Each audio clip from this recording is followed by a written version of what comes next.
જો તમે મેગી મસાલા કે ગરમ મસાલાનો ઉપયોગ કરતા હોવ તો તેની ખરીદી કરતા પહેલા સાવધાન થઈ જજો, કારણ કે બજારમાં નકલી મસાલાઓ મળી રહ્યા છે। સુરતમાંથી મળેલા શંકાસ્પદ મસાલાના સેમ્પલ ફેલ થયા છે।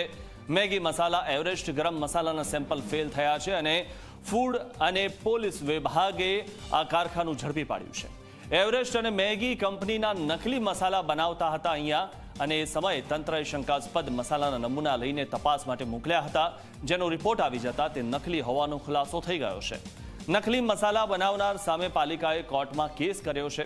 માલિક અનિલ ગોયલ અને સેલ્સમેન સુનિલ સોની સામે ફરિયાદ થઈ છે।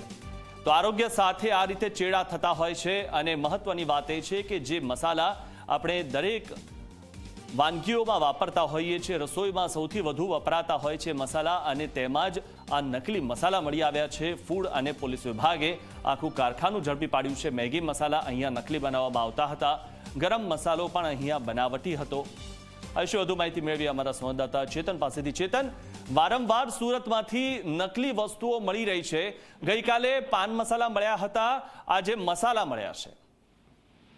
જી બિલકુલ થી સુરત શહેરની વાત કરીએ તો સુરત શહેરમાં નકલી જે ગુટકા છે, ત્યારબાદ નકલી જે મસાલા છે તે મળી આવ્યા છે। ખાસ કરીને ઉધના વિસ્તારમાં થોડા દિવસ પહેલા જે ફેક્ટરી છે તે ફેક્ટરી ઉપર ઉધના પોલીસ દ્વારા રેડ કરવામાં આવી હતી। આ રેડ દરમિયાન જે વાંધાજનક જે મેગી અને એવરેસ્ટ મસાલા જે છે તે મળી આવ્યા હતા। પોલીસ દ્વારા આ જે સેમ્પલ છે તે લેબોરેટરી ખાતે મોકલી આપવામાં આવ્યા છે। 7 દિવસ બાદ આ જે રિપોર્ટ છે તે રિપોર્ટ આવ્યો છે, જેમાં ખાસ કરીને જે રિપોર્ટ આવ્યો છે તે જોઈને આરોગ્ય વિભાગની જે ટીમ છે તે ટીમ પણ ચોંકી ગઈ છે, કારણ કે આ જે મેગી છે તે મેગી નકલી હોવાનું સામે આવ્યું છે। આ ઉપરાંત જે એવરેસ્ટ મસાલા છે તે પણ નકલી હોવાનું સામે આવ્યું છે। એવરેસ્ટ ચિકન મિક્સ મસાલા પાવડર અને મેગી મસાલા ઈ મેજિક નકલી હોવાની આશંકા જણાતા તપાસ માટે લેબોરેટરી ખાતે મોકલી આપવામાં આવ્યા હતા, જ્યાં જે રીતે આ બંને નમૂના ફેલ થઈ જતા આરોગ્ય વિભાગ દ્વારા કાર્યવાહી કરવામાં આવી છે। આરોગ્ય વિભાગ દ્વારા માલિક અનિલ ગોયલ અને સેલ્સમેન સુનિલ સોની સામે મહાનગરપાલિકાની કોર્ટમાં ફરિયાદ દાખલ કરવામાં આવી છે। આ સાથોસાથ વાત કરીએ તો મેગી અને